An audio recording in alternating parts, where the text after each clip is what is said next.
So, if we are made in the image and likeness of God, the Latin phrase for this that you'll probably hear me use a number of times is imago Dei. It just means God's image. So if we're made in the imago Dei, the image of God, what does that mean? What does that tell us already about ourselves? Who are we if we're made in God's image?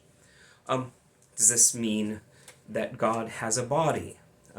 No, God does not have a body. So we're not, when you see yourself in the mirror, you don't look anything like God because God can't look like you because God doesn't have a body. He doesn't have a nose, he doesn't have eyes, doesn't have ears. We portray God this way sometimes so that we can give our mind something to work with. We need, sometimes our imagination needs help. So maybe when you pray to God, you have an image. Very frequently, I think we picture God as an old man with a long flowing white beard. I'm not quite there yet. But we know that that's not what God actually looks like because God doesn't look like anything because he is entirely spirit. He is not corporeal. He does not have a body whatsoever.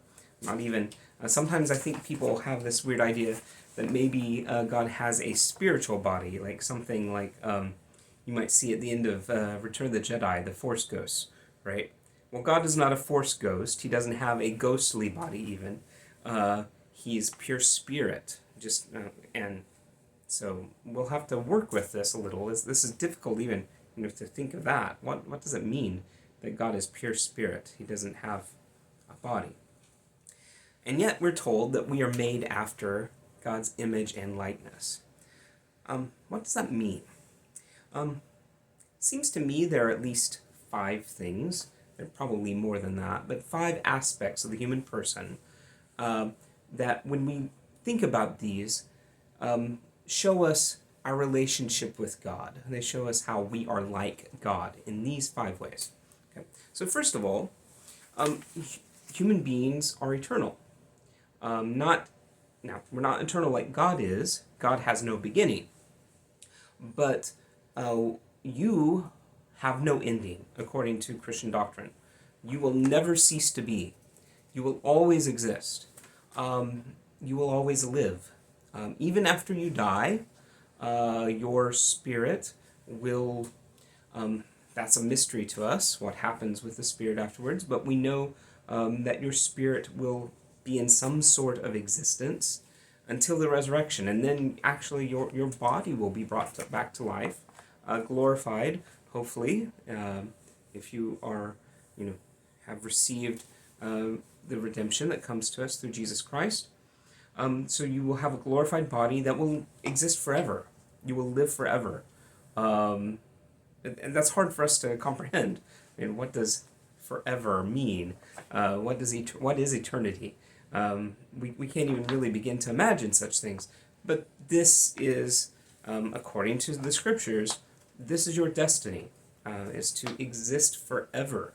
To not just exist, but to live forever. There will be things to do. It'll be fun. So, in that respect, we are like God. We have no ending.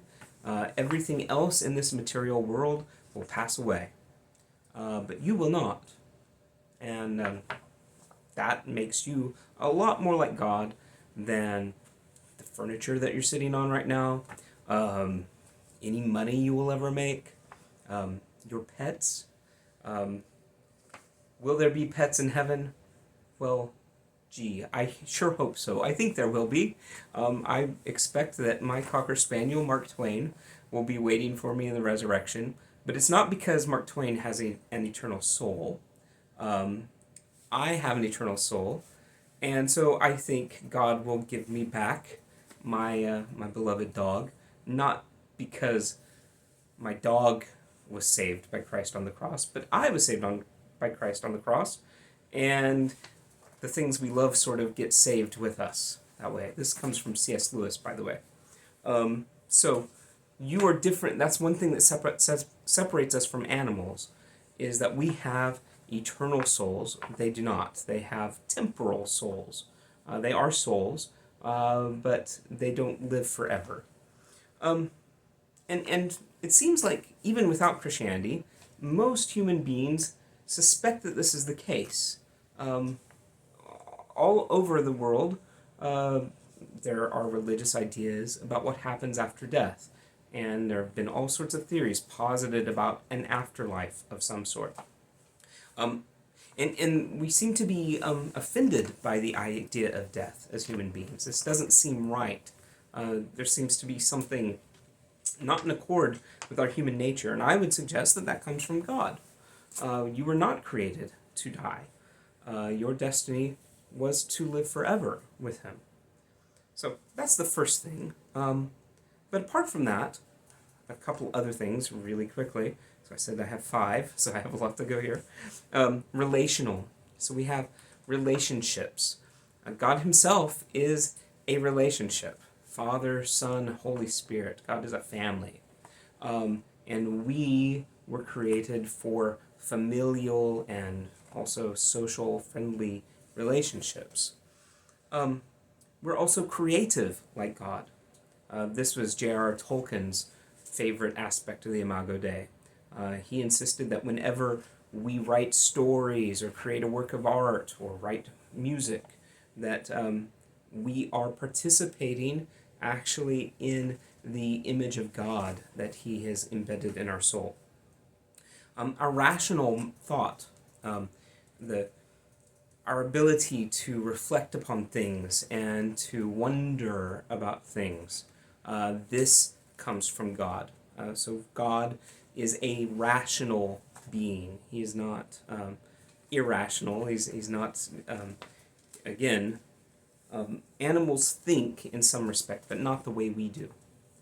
And then finally, morality. We have a sense of right and wrong that comes from God. Animals do not have morality, at least not in the way we do. But we have pangs of guilt when we do something wrong. Now, I know your dog can look ashamed when he does something you've told him not to do, but this is a different level of morality that we enjoy. So, in the fall, when our parents sinned, this image was not destroyed. Okay, this is a teaching something different about Catholicism from other forms of Christianity, but we would insist that the image of God was never destroyed after the fall, although it is obscured. Sometimes theologians say the image was not lost, but the likeness was. That might be one way to get at it.